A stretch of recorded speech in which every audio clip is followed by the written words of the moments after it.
Bé, bon dia, benvinguts i benvingudes a aquest segon acte de conferències del Festival Solidarity Park. Rebem a Andy Durgan, ell és historiador, també va ser l'assessor històric de la pel·lícula de Ken Loach, Tierra y Libertad, i s'ha dedicat durant anys a investigar el paper que van tenir els milicians del POUM durant la Guerra Civil Espanyola. Avui ens presentarà aquest treball que recull bona part d'aquesta recerca. És un treball molt extens en el que, a més de tota la informació sobre la milícia, també podeu trobar algunes de les biografies d'aquests milicians. Per tant, ha fet un treball molt exhaustiu i pensem que era un tema interessant de tractar dins del Festival Solidarity Park, perquè normalment quan parlem de voluntaris internacionals que van venir a lluitar a la Guerra Civil Espanyola, sempre tenim en l'imaginari el que eren l'estructura de brigades internacionals, que va ser una estructura organitzada i que tenia la seu a Albacete i que va tenir com una sèrie de connexions internacionals, però sovint ens oblidem d'uns altres voluntaris que també van venir, alguns des del mateix juliol del 36, des de l'inici mateix de la guerra, com per exemple van ser tots els voluntaris anarquistes que van arribar d'una manera moltes vegades improvisada, quan van saber que havia començat el cop d'estat i sobretot quan van saber que havia començat la Revolució a Catalunya. Molts d'ells van venir no només a lluitar sinó també a viure aquella revolució en primera persona. I un altre dels col·lectius d'internacionals que també durant anys ha estat molt oblidat ha sigut el d'aquests voluntaris del POUM. Aquest oblit, sovint diem que la història l'escriuen els vencedors, i en el cas de la Guerra Civil hi ha hagut com dos tipus de vencedors, perquè per una banda tenim el vencedor evident, que és el règim franquista, que evidentment durant molts d'anys, durant tota la dictadura, ha silenciat tota la història del bàndol republicà, però després també dins del bàndol republicà i arrel dels successos dels fets de maig, també es va imposar una història que ha silenciat també a tot el que seria la part de l'anarquisme i també tota la part del POUM, que van ser represaliats i alguns d'ells assassinats després dels fets de maig. Bé, jo us deixo amb l'Andy, que al final l'heu vingut a escoltar amb ell, que ens faci aquesta exposició. Bueno, gracias Sonia per la introducció i gràcies a la Solidarity Park per invitar-me a parlar. Vaig a parlar en anglès i castellà, serà una mica lent. I'm going to speak in both English and Spanish. I assume there are some people here who do not understand Spanish, is that right? I don't understand English either, right? Okay. Well, I'll start in English. Sorry. And I'll go back and forth. We'll see how this goes. Okay, it's going to be a bit shorter than normal because I'd have to cut the talk. As Sonia said, this book is about a group of volunteers who are not normally talked about. Obviously, we all know, or most of us know, about the contribution of the brigades and their heroism and their central role as shock troops for the Republican Army. But very little is known, or very little has been studied, of the 2,000 or 3,000 volunteers who fought in the militias and never formed part of the brigades. And my study is about the 500 or so who fought with the POUM, the Workers' Party of Marxist Unification. Voy a hablar hoy sobre unos voluntarios no tan conocidos. Obviamente todos sabemos el papel de las brigadas, su heroísmo, su papel como tropas de choque en el ejército republicano. Hubo unos 32.000 combatientes en las brigadas, pero poco sabemos o poco se habla de unos 2.000 o 3.000 más extranjeros que nunca llegaron a luchar con las brigadas, entre ellos unos 500 voluntarios del Partido Obrero de Unificación Marxista. The book covers the experience of these volunteers, their role in the war and what happens to them after the end of the war and after the war. I go on and follow their experience in the Second World War and in some cases after the war. And also I look at aspects of the pretty well unknown as well, aspects like the military policy of the POUM, the experience of the POUM at the front and so on and so forth. El libro cubre la experiencia de estos voluntarios,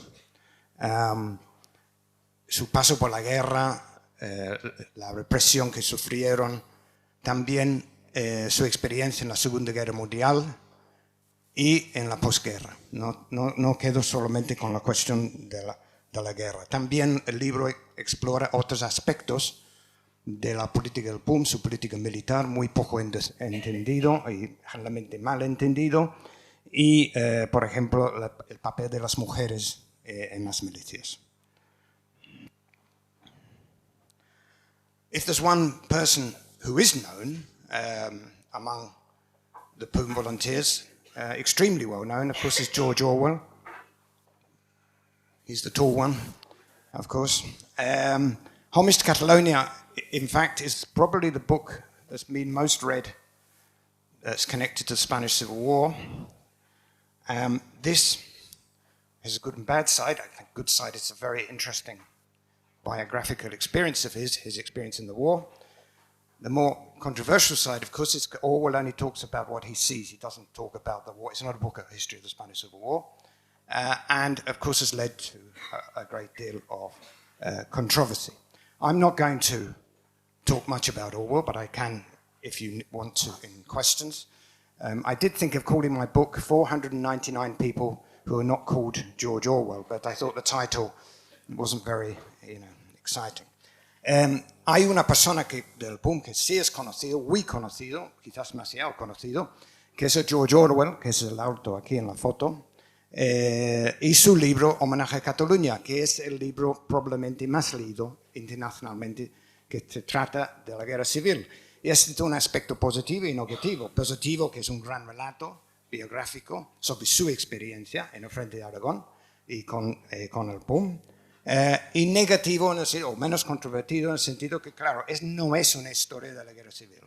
Es una parte de esta historia desde su punto de vista. Él no esconde que es su punto de vista.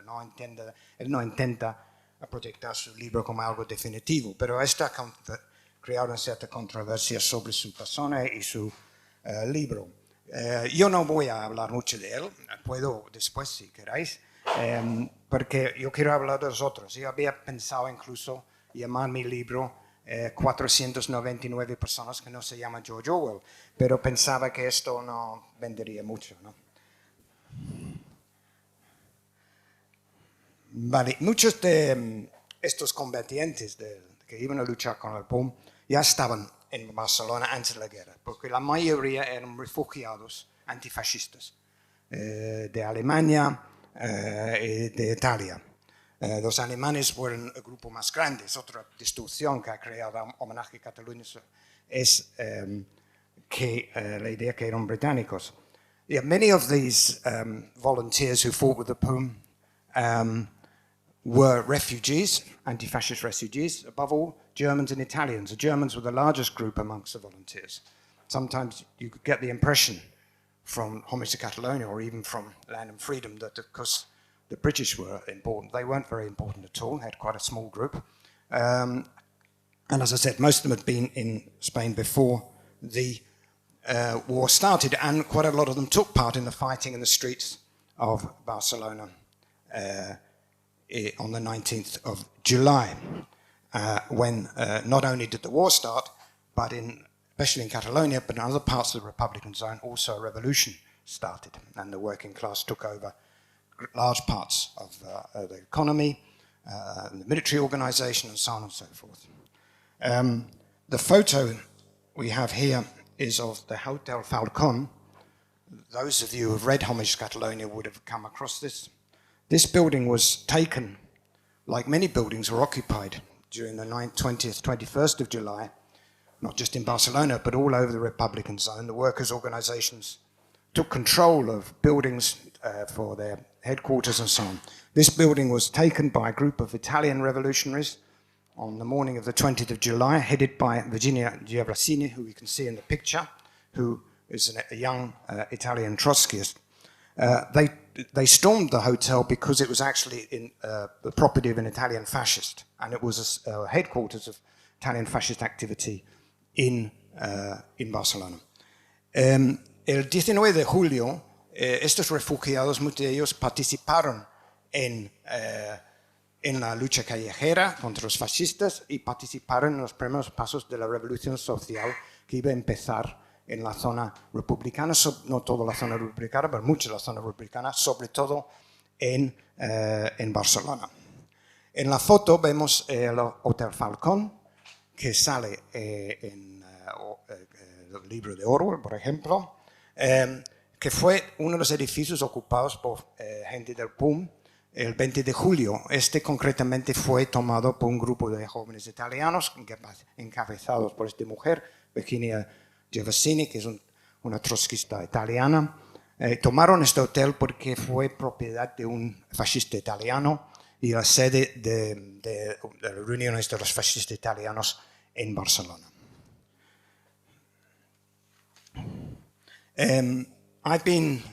Perdona, otra cosa añado por los que conocen Barcelona. Hoy en día es la biblioteca Andy Durgan, en el barrio gótico, en las Ramblas. No es casualidad que lleva este nombre, que es el nombre del líder del POUM que fue asesinado en junio 37. I've identified 28 different nationalities I've identified 368 of these, what I reckon were 500 volunteers, of which come from 28 different nationalities. They had a lot in common with the brigadistas, with the international brigaders. Most of them were workers, most of them were young, but they also contained among them a series of veterans from the revolutionary movements of the early 20s, members of the Rosa Luxemburg's Spartacus League, Italians who'd taken part in the occupation of the factories and so on. And the small number of volunteers who actually had direct military experience, the older volunteers who'd fought in the First World War. Yo he conseguido identificar 368 de estos 500 más o menos voluntarios de 28 nacionalidades diferentes. De entrada tenían mucho en común con los brigadistas.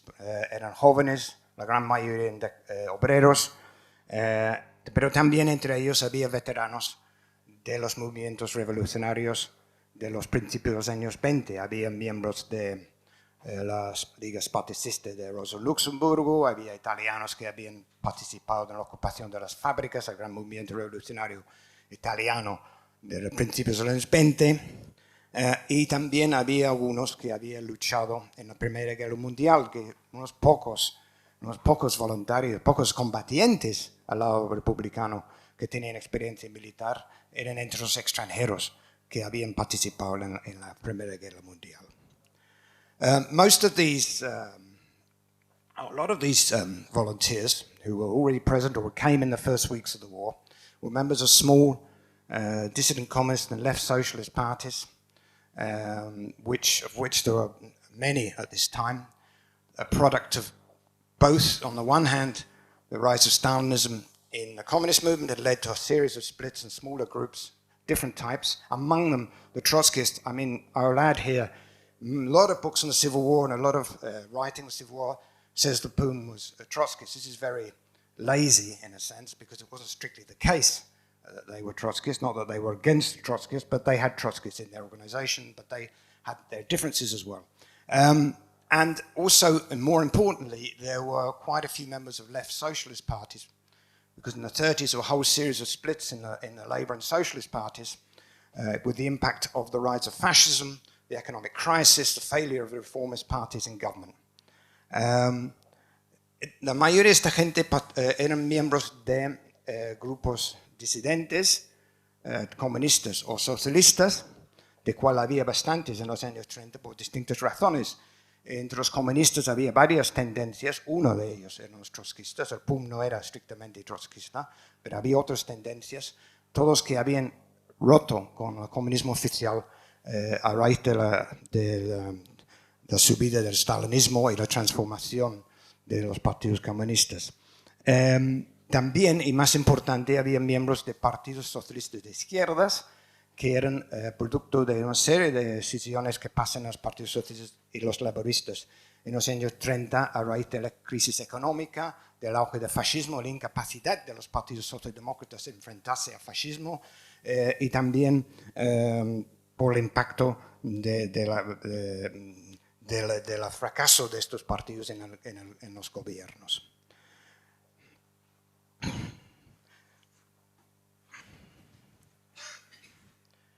There were two main international units inside the POUM militia.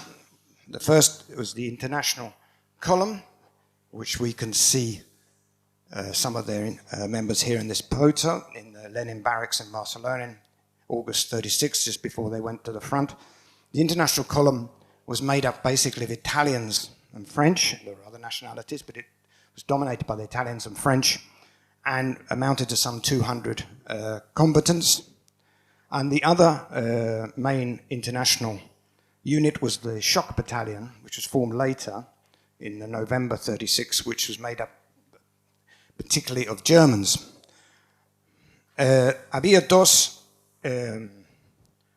unidades internacionales en las filas de la milicia del POUM.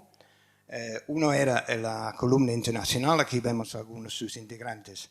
La columna internacional, que fue formada en agosto de 36, eran básicamente italianos y franceses, y fueron a la frente en este momento. Llegaron a ser unas 200 personas. La otra unidad internacional y más importante que se iba a formar en noviembre y diciembre de 36 era el batallón de choque. El batallón de choque eran básicamente alemanes y que iba a participar en los choques más importantes en el frente en los próximos meses. También había más adelante pequeños grupos de otras nacionalidades.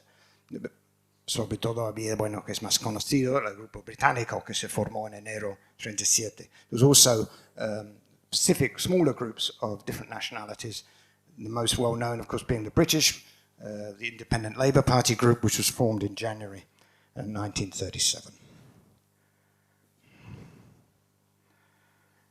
This map, I'm not going to talk much about the military side, but there's no problem if you want me to.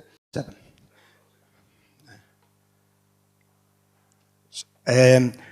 Vale, he puesto este mapa no porque quiero hablar mucho del aspecto militar, pero para hacer un par de comentarios. Puedo hablar del aspecto militar si queréis, y en el libro hablo bastante de ello. Pero he puesto el mapa para llamar atención a dos o tres cosas. El libro de Orwell da la impresión que los militares del POUM nunca hicieron nada, no pasó nada. Además eran muy ineficaces, todo un desastre. Bueno, no es verdad. Este no es Cuba de Orwell. Él explicó que él vio. Él estaba en otra parte del frente, no aquí en Huesca. Al final sí estaba en Huesca, pero al principio estaba en la Sierra de Alcubierre, una zona sí totalmente aislada donde había poca actividad militar porque era más o menos imposible llevar a cabo cualquier ataque.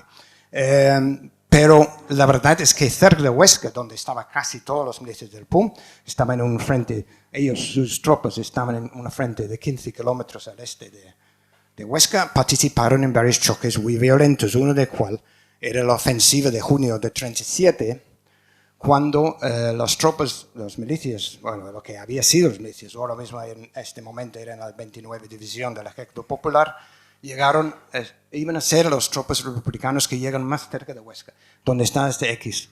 Al final de lo que pone en la posición número 1 es conocido como la Loma de los Mártires. Cientos de milicianos del POUM iban a morir el mismo día que en la retaguardia fue reprimido el partido como una organización fascista.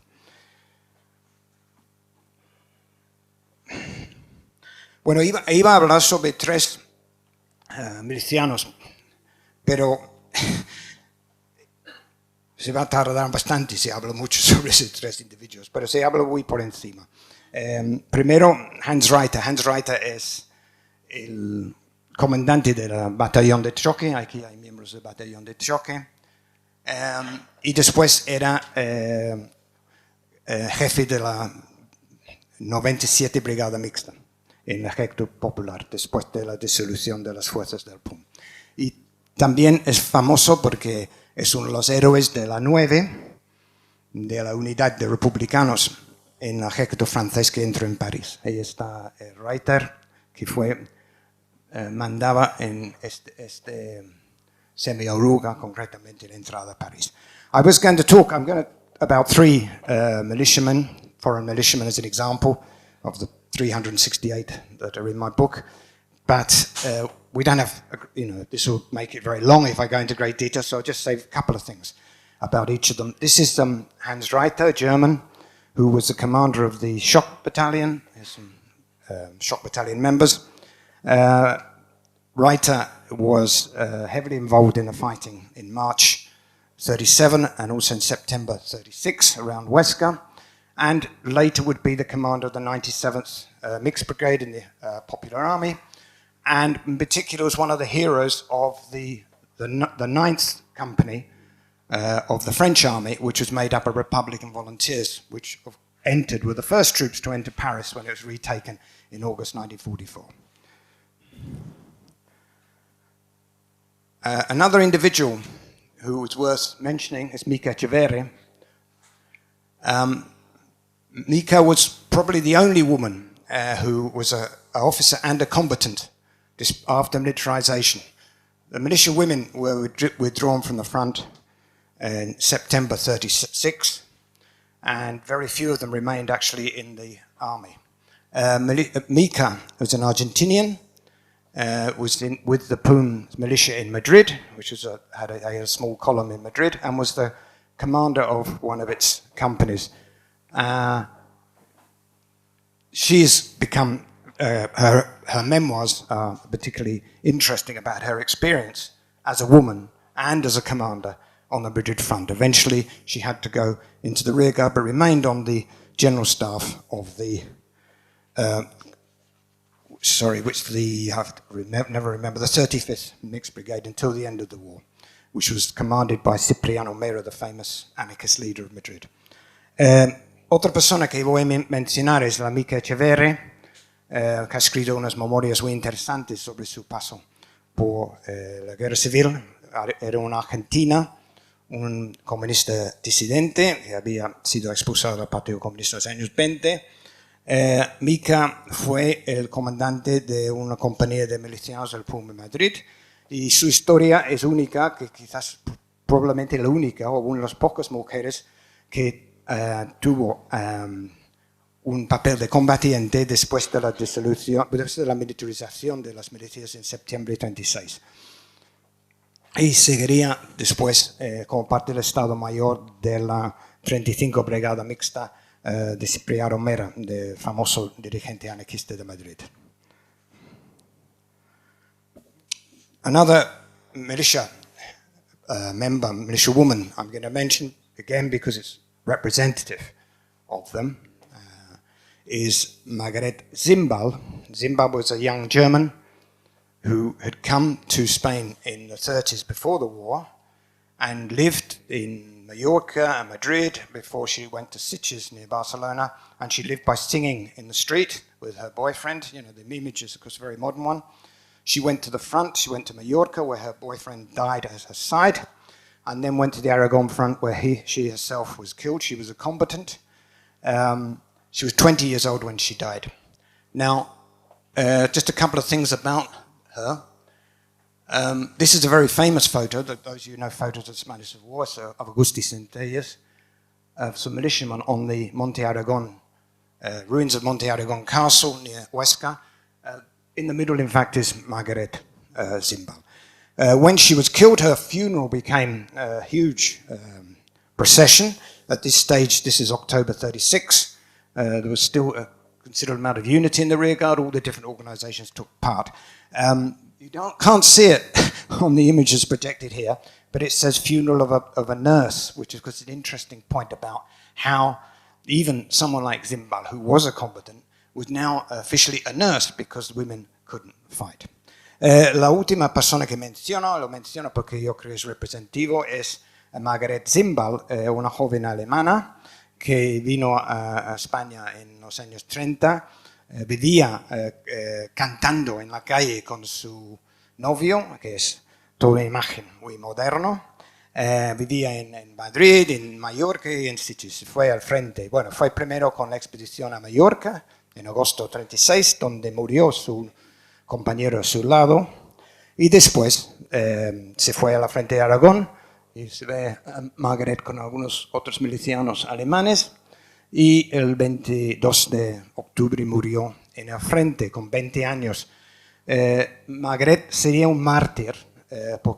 Como su juventud, de hecho fue la primera miliciana del POUM que murió, etcétera, etcétera, y su entierro era un gran evento con un desfile de todas las organizaciones antifascistas, etcétera, etcétera. Y esta foto es conocida, foto de Agustín de Centellas, de unos milicianos encima de las ruinas de Monte Aragón, cerca de Huesca, y en medio ahí está el Margaret.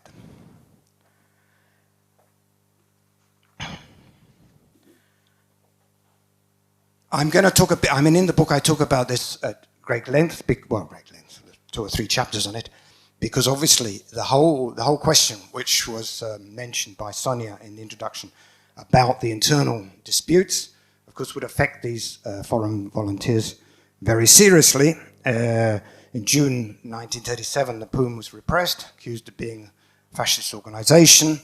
Its militias were dissolved and so on and so forth. This comes after the May Days. Image of the May Days, the fighting in Barcelona between basically the anarchists and the POUM and members of the police and the communists, the PSUC, the PSUC. I can't obviously go into masses of detail about this, but what I think, just a couple of things about this dispute, about this massive division inside the Republican zone. There are 2 things to be said about this. I could say more, but I always say 2 things. One, it comes from before the war. There's a war, if you like, a social war by the more revolutionary sections of the working class against the Republican state in the years before the war.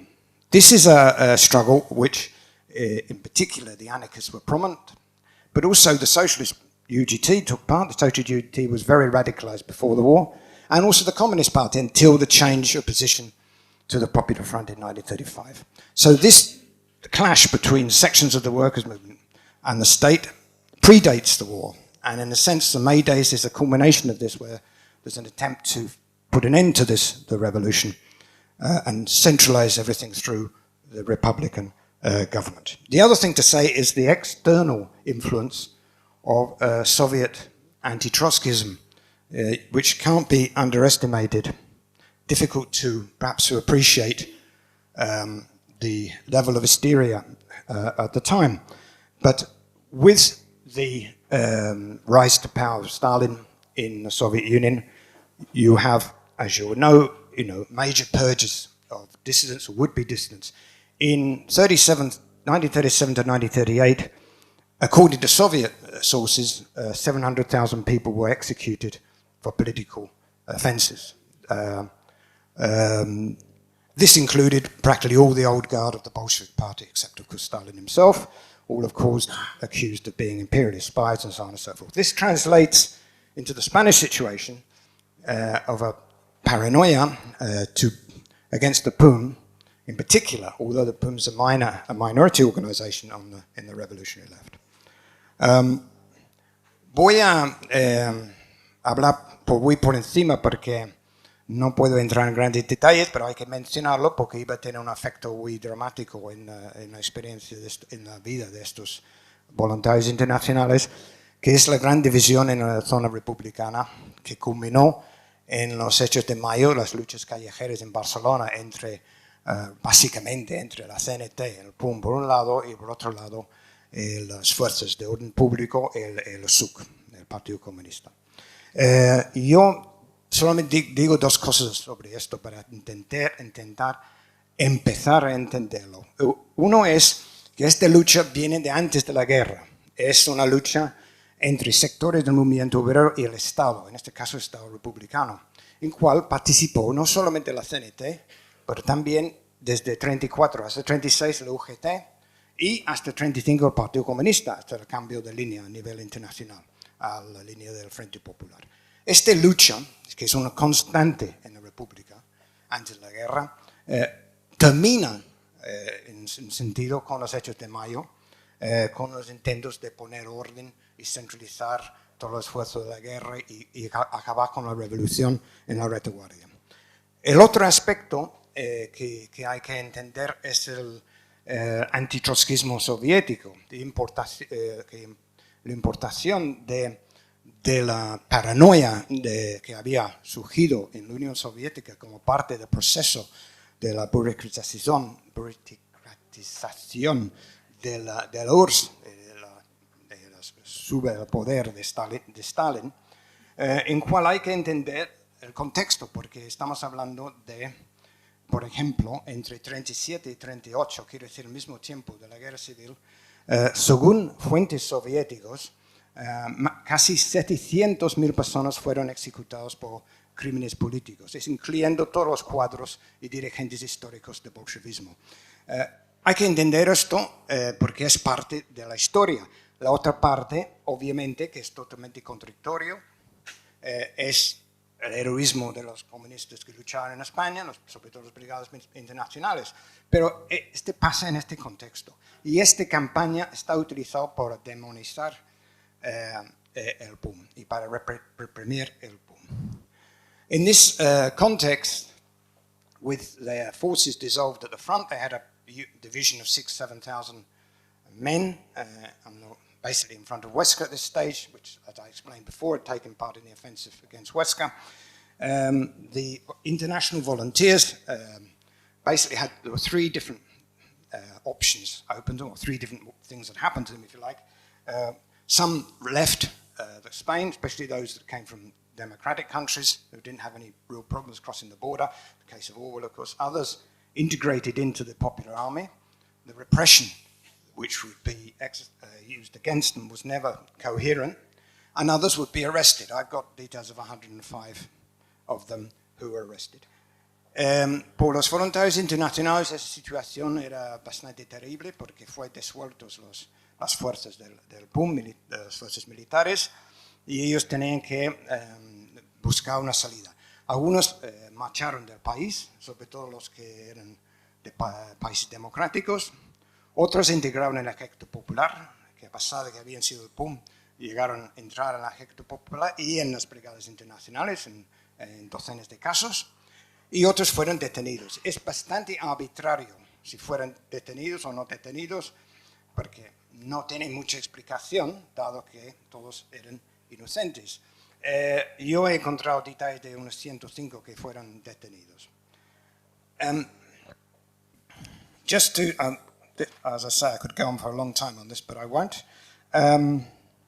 Just to draw attention to the type of campaign which was launched against the POUM and against the foreigners. This is a diagram drawn up by one of the counter-espionage organizations, probably the DD, the Service of State Service Information, which apparently shows how the POUM is connected to everybody imaginable. Franco, Hitler, the German anarchists, the CNT, the International Brigades, it's sort of like a great web. And they had there's a lot of these diagrams in the Soviet archives, which I used for the book, somehow explaining this. I've got nothing real behind it. It's complete fantasy. More serious for the foreigners were these reports. This is part of a document written by the German Communist Party security apparatus, which was basically made up of former members of the International Brigades who've been withdrawn from the front for this purpose. This is a document, you can't see it here, but this is number 285. There's a list of about 400 Germans who were considered suspicious, most of them members of the International Brigades. And this, in fact, is the entrance for the details for Hans Reiter, the commander of the shock battalion of the POUM announces he is a terrorist, a Gestapo agent and a terrorist. All the Germans in the POUM militia, and they were the biggest group, were all accused of being Gestapo agents. None of this was proven, not one. Aquí he puesto para ilustrar un poquito, el ambiente de esta campaña contra el POUM y sus voluntarios extranjeros y sus colaboradores extranjeros, algún gráfico que está en los archivos soviéticos, que he utilizado bastante en mi libro, que muestra supuestamente cómo POUM está en contacto con, bueno, medio mundo, con Franco, con Hitler, con los brigadas internacionales, con los CNT, como es en medio de un gran complot de espías y terroristas en la zona republicana. Pero más concretamente, tenemos el ejemplo de los extranjeros. Este es parte de un documento de unos 400 alemanes indicados como sospechosos, un documento hecho por los servicios secretos, servicios de seguridad del Partido Comunista Alemán, y es la entrada sobre Hans Reiter, que había sido la comandante del batallón de choque, anunciando que es agente del Gestapo y terrorista. Hay que decir que todos los alemanes, sin excepción, que luchaban con la POUM fueron acusados de ser agentes del Gestapo. Es una cosa que aparece una y otra vez en los documentos que están ahí, en los archivos soviéticos, concretamente en el archivo de las brigadas internacionales. Ningún caso fue probado. These, partly because of the chaotic nature of this repression, and partly because there was nothing behind the accusations, nobody is formally accused. Well, maybe one of say that there are a couple of cases. Most of them were not formally accused of anything because there's no evidence, because the Republican state still existed, and you couldn't really take it to a court. This is what happens with Andy Durgan, of course, who was kidnapped. There was no way they could take him to a court because he wouldn't have stood up in a court with any sort of guarantees. So a few disappear, a few are murdered, but most were expelled from the country or escaped at the end of the war. Esta represión, como ya he comentado, era muy caótica, en parte porque como no había nada detrás de las acusaciones en gran parte de los casos, era muy difícil llevar a término estas acusaciones. También es importante entender que el sistema jurídico republicano seguía existiendo. Entonces hay esta contradicción. Y es por eso Andy Durgan no llega a ningún juicio, porque no podía llegarle a un juicio, porque no iba a aguantar en un juicio con un mínimamente independiente esas acusaciones contra él. Lo mismo pasa con estos extranjeros, unos 105, como he dicho, que fueron detenidos, que seguro había más, y la mayoría fueron dejados en libertad y expulsados del país.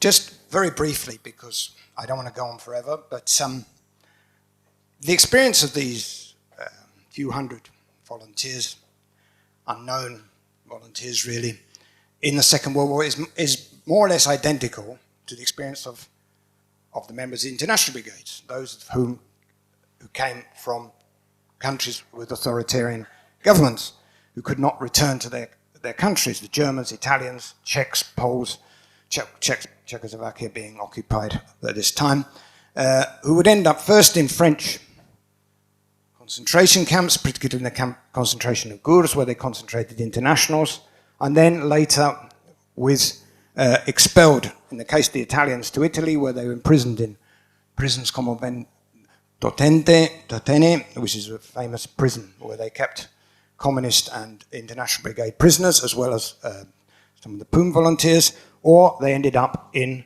concentration camps where many of them would die. Others who managed to get out of the French concentration camps fought with the resistance. This was exactly the same experience, of course, the international brigades. The big difference was that they were still being accused of being fascist agents.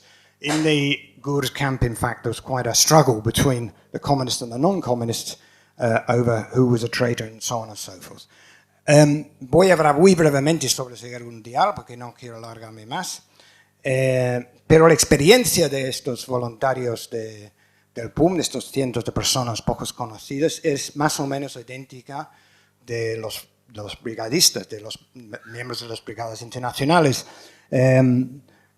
pasaron, los que eran de países con gobiernos autoritarios, pasaron por los campos de concentración en Francia, sobre todo el campo de Gurs. Después los italianos fueron expulsados de Italia, donde fueron puestos en cárceles como Ventotene, que es el más famoso de ellos, o acabaron en los campos de concentración y de exterminio nazi, donde muchos de ellos iban a morir. Otros también, como los brigadistas, lucharon en la resistencia o con los ejércitos aliados. Pero claro, había una diferencia entre ellos y los brigadistas, en cual estos disidentes siguen siendo acusados de ser agentes de fascismo en medio de los propios campos de concentración. Y concretamente en Gurs había una lucha política en el campo con la separación de presos entre los presos comunistas y los no comunistas.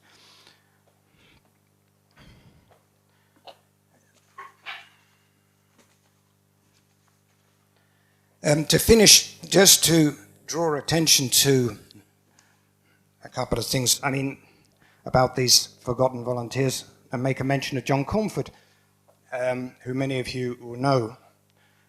Cornford was a member of the British Communist Party and one of the most outstanding poets of his generation.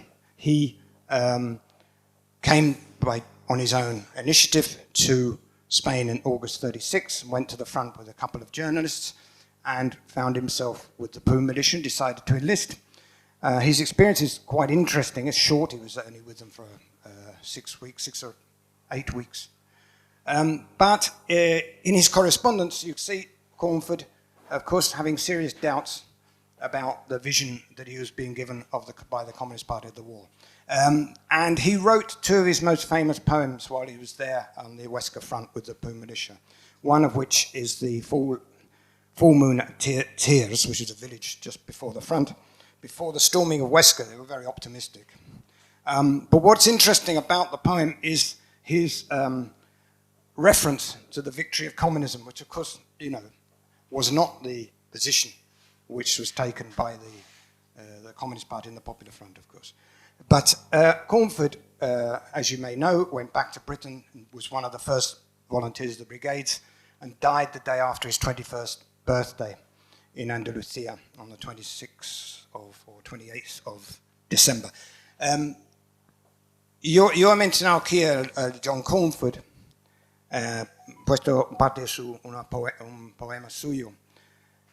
Cornford era un joven poeta, muy joven, tenía 20 años, era un estudiante de Cambridge y era un militante del Partido Comunista de Gran Bretaña y era uno de los grandes poetas de su época. Él vino con su propia iniciativa a España en verano de 36, se fue al frente con unos periodistas y decidió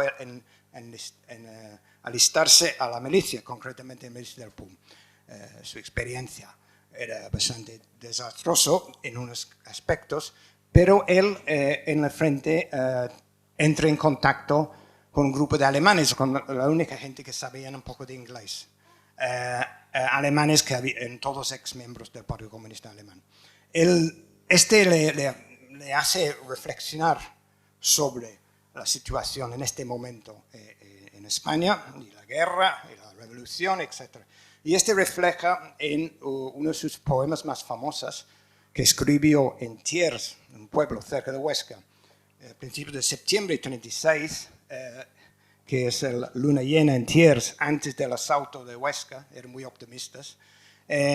Y lo que llama la atención sobre el poema es que Cornford en este contexto habla de triunfo del comunismo, que no es exactamente la percepción que tenía en este momento el Partido Comunista o el Frente Popular.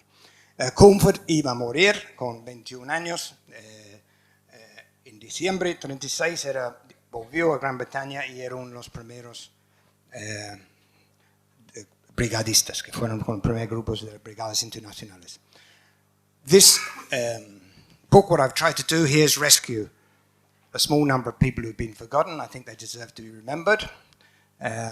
it's an attempt to write a homage about them, put them in their context, and explain their experience as victims of fascism, as everybody who fought in the war and the Spanish people who had to suffer 40 years of fascism, but also victims of terrible slanders and misunderstandings.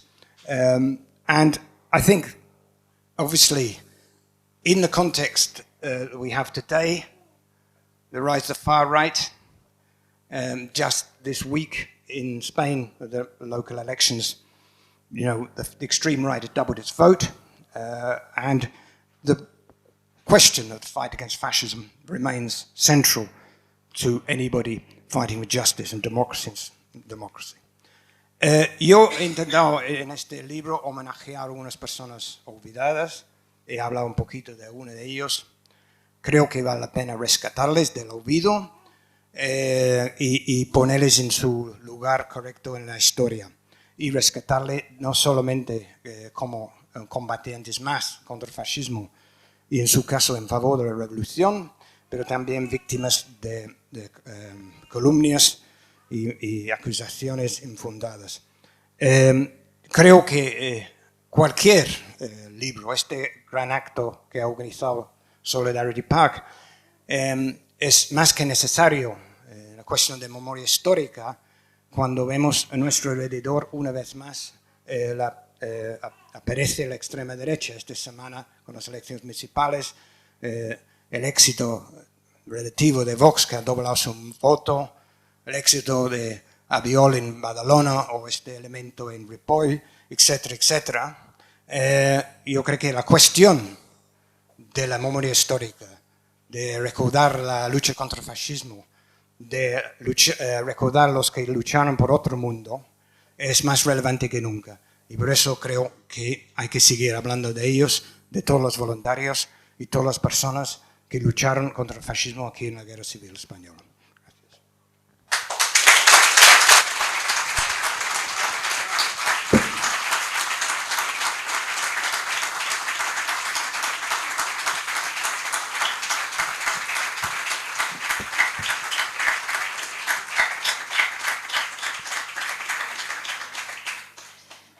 Bé, ara deixem alguns minuts per si algú té alguna pregunta que li vulgui fer a l'Andy abans que marxi.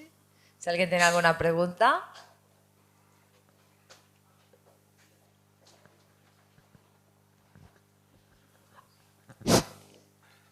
Sí, yo quería preguntarle a Andy,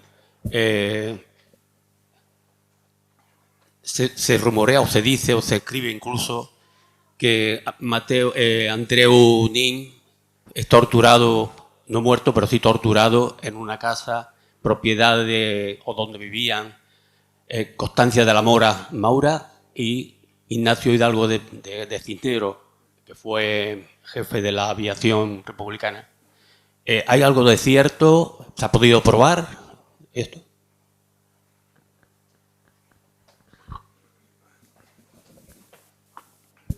Well, yeah, the question was about the torture of Andreu Nin in a house belonging to the head of the Republican Aviation. Well, is there anything truth in this, or has it been proved? That he was in that house is documented. It's in the documentation, which is in... Perdona, el hecho que estaba en esta casa está en la documentación que sale en el documental de TV3 Operación Nikolai, basado en los archivos soviéticos, que también muestra que Nin fue víctima de, yo creo que se llama Proceso A, que fue el código de la NKVD, los servicios secretos soviéticos, por el asesinato de un sospechoso. Si fuera torturado o no, es suposición, pero si estaba ahí varias semanas, no estaban dándole té y galletas. Y dado que pasó a miles, decenas de miles de personas detenidos en la Unión Soviética, yo creo que es más que probable que fue torturado. Pero sobre todo no eran capaces de llevarle ningún juicio. I just added that documentation about where he was held and the fact he was assassinated is in the Soviet archives. It was in a documentary made by the Catalan television. If he was tortured or not is speculation, but one must imagine he was, given what we know about those people who were arrested and executed in the Soviet Union.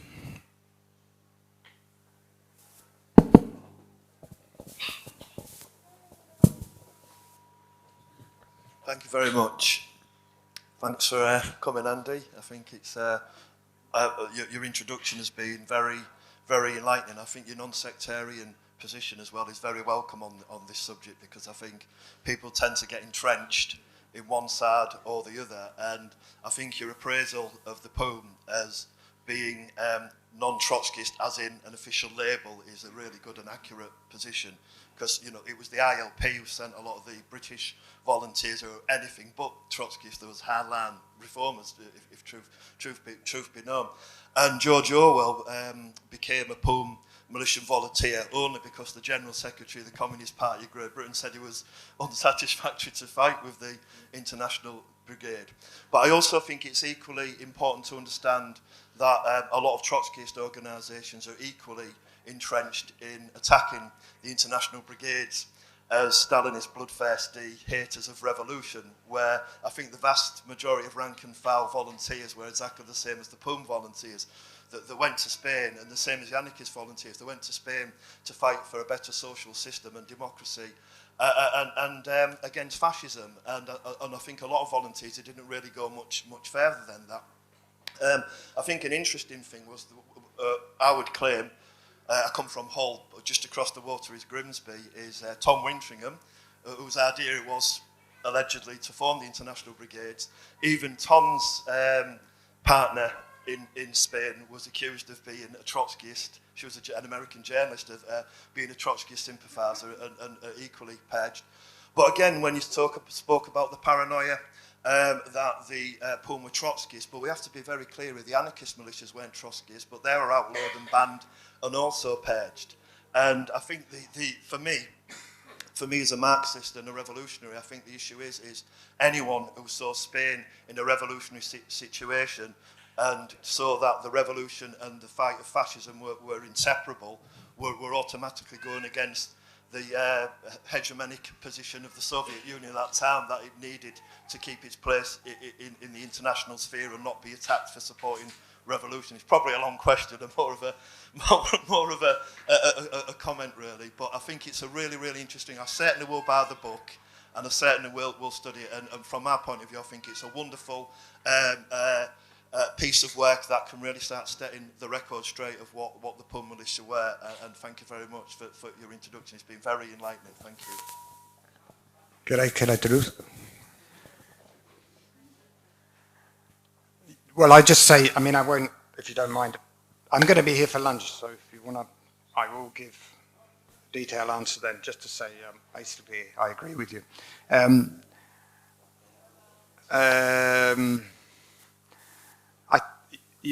would add something. I think this is important. One point you said about why people came, what they thought they were doing. It's something I talk about in my book about the International Brigades. I have a chapter on them because in order to contextualize, and also because the confusion, because often they say that George Orwell was with the International Brigades and he's a brigadista. It's not true.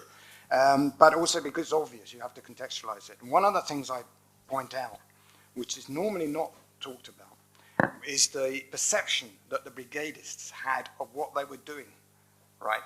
That they actually thought the Popular Front was a tactical interlude. The majority of the brigade volunteers were members of their communist parties. The communist parties dominated the brigades. This is overwhelmingly evident. It's not an accusation, it's just a fact. And the idea that the Popular Front, which is very recent, you understand the Communist Party had changed from going 180-degree change from a position where the biggest enemy of the working class was the Socialist Party, to suddenly realizing it was fascism, was seen as a temporary question. Now, of course, what happens afterwards, another 80 years and so on, things get changed. But at the time, it wasn't seen as being there forever. And what is interesting is that there are lots of cases where, in order to encourage and raise the morale of the brigade fighters, the international brigaders, the officers would often appeal to their revolutionary consciousness and talk about the world revolution and so on and so forth, which has nothing to do with the official position that was taken. No voy a traducir toda la pregunta porque ha cubierto muchas cosas sobre el papel de los comunistas y los trotskistas, etc. Voy a estar aquí luego de comer y puedo extenderme si hace falta individualmente, pero solamente he comentado una cosa que me parece relevante, es sobre la percepción de lo que estaban haciendo en España los brigadistas en el momento, no después, con 80 años de lo que hemos sufrido. Hay dos cosas. Primero, la mayoría de los brigadistas eran miembros de los partidos comunistas, en algunos casos la gran mayoría, esto es un hecho. Y fueron los partidos comunistas que organizaron las brigadas, aunque claro, había gente que no era comunista, obviamente. Pero lo que es interesante, lo comento en mi libro, yo hablo de las brigadas en mi libro, hay un capítulo sobre las brigadas internacionales porque hay que contextualizar la experiencia de estos pocos voluntarios del POUM.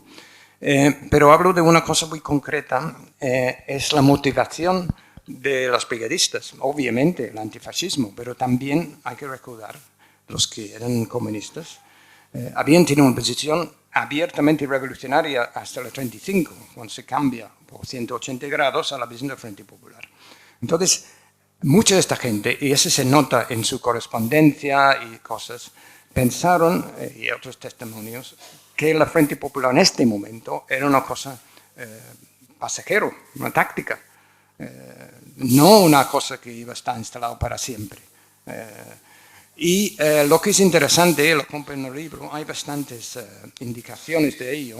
En algunos momentos claves de las batallas, para animar a los brigadistas, sus comandantes apelaron a su conciencia revolucionaria, hablando de la revolución mundial, etcétera, etcétera. Y esto es un detalle muy interesante de tener en cuenta. Es más bien, yo creo que es importante en la historia hablar de cómo, o es interesante, no sé, también relevante, hablar de cómo sentir en el momento. Porque claro, retrospectivamente, por muchísimas razones, se ven otras cosas. Yo he hecho, cuando he hecho 8 libros sobre la historia del POUM, y hace 30 años, 40 casi, hice bastante historia oral. Y es interesante, ¿no? Porque la gente, años más tarde, a veces dicen, ya cambian un poco lo que han visto o lo que quieren decir. Claro, es normal, es humano. Pero yo creo que por el historiador hay que también intentar ver qué pensaron en el momento. Entonces yo he comentado este aspecto de su contribución. Vale. Hola, buenas. Nada más quería hacer como un poco de pregunta, reflexión, ya que visto cómo has explicado los hechos durante la Guerra Civil, digamos que había como un poco, no sé si como tú qué piensas, ¿no? Después de haber estudiado todo esto, si era como una situación muy caótica por tanto bando, ¿no? Ya los anarquistas, la República, el Estado, los comunistas, toda esa división que hubo, si se podría resumir como que fue un poco caos y hasta un drama, ¿no? Porque al final, si todo estuvo manipulado, de alguna manera había también agentes secretos y entonces como que yo diría que se podría resumir en que era una cuestión caótica y dramática, ¿no? Para mí, mi opinión, no sé, como que veo que a veces también como que el sentido, ahora en la actualidad, como para pasar de lo que pasó a la actualidad, cómo defender la democracia o esos valores, ¿no? Cuando está desgastada, ¿no? También. O sea, quería poner una reflexión más presente, del presente, qué está pasando, porque está claro que las democracias actuales tienen muchos fallos. Esta es mi opinión personal y será debido a siempre luchas de poder, de liderazgo, no sé. Yo la verdad es que estoy bastante defraudada personalmente en la actualidad de bastantes partidos políticos, por no decir de todos. Y entonces esa confusión del antifascismo hoy en día, si tiene el mismo valor, ¿no? A lo mejor el antifascismo habría que superarlo, no olvidar el pasado jamás, pero en la actualidad intentar hermandarnos todos con un mensaje que nos una a todos, ¿no? Los trabajadores al final están votando a Vox, los trabajadores también. Pero bueno, es como una reflexión que bueno, nada más. ¿Qué piensas tú? Si fue un drama lo que ocurrió, yo creo que fue un drama, pero es mi opinión. Y nada más, ¿qué pensabas tú? ¿Vale? Gracias. Lo puedo intentar en inglés, pero no sé. In English will be like I make a reflection about the democracy today. What is happening today about democracy? What is happening about anti-fascism? What does it mean today? Thinking what we are fighting for, because this is the past and we have to look at the future also. And anti-fascist is okay, but democracy today is not working. And I wanted also to say that maybe what happened was chaotic in the Civil War, was chaos and drama, and was very sad because, yeah. Thank you. Sí. Este funciona. Ah, vale, sí. Si alguien más quiere, haré un comentario, pero si alguien más quiere hablar, y que habláis vosotros un poco, yo puedo contestar al final a todos o algunos, en lugar de hacer boom, bam, dos, una persona y yo, una persona. Si alguien más quiere preguntar o decir algo. If anyone else wants to say anything, I will come back to several contributions at once at the end.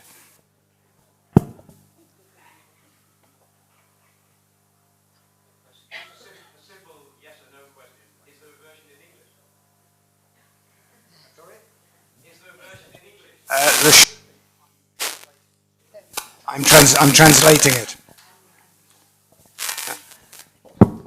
I'm translating it. It's I supposedly have a publisher, and it will supposedly come out.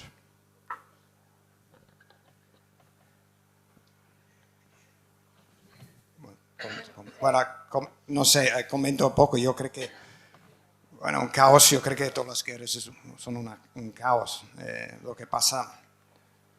La República era una democracia, entonces una democracia liberal, pero una democracia, y había tendencias diferentes, con visiones muy diferentes. Es un poco inevitable este conflicto sobre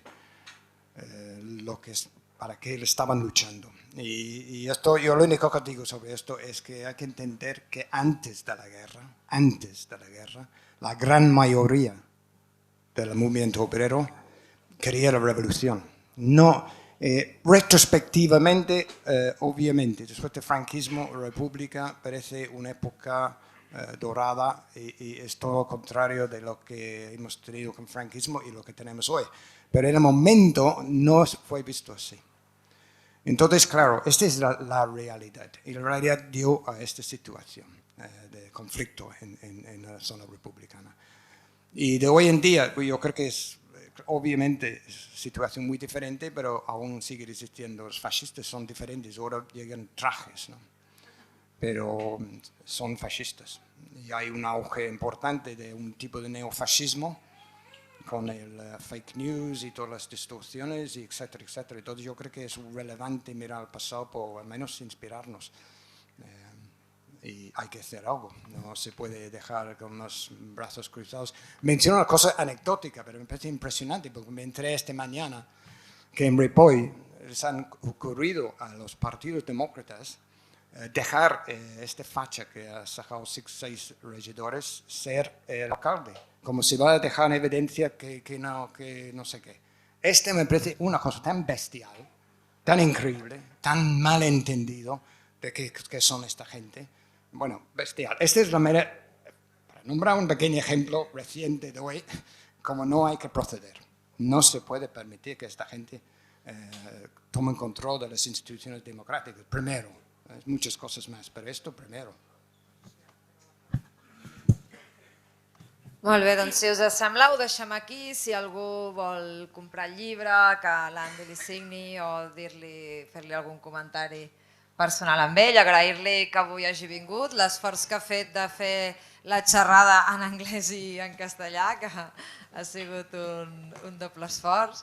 I recordar-vos que ara podeu seguir gaudint de les recreacions històriques i que avui a 7:15 de la tarda presentem un altre llibre que es diu Coratge sota el foc, també amb una lectura dramatitzada, i després al vespre tindrem un concert aquí en els jardins de la Torre de la Viuda de Can Sala. Moltes gràcies per venir.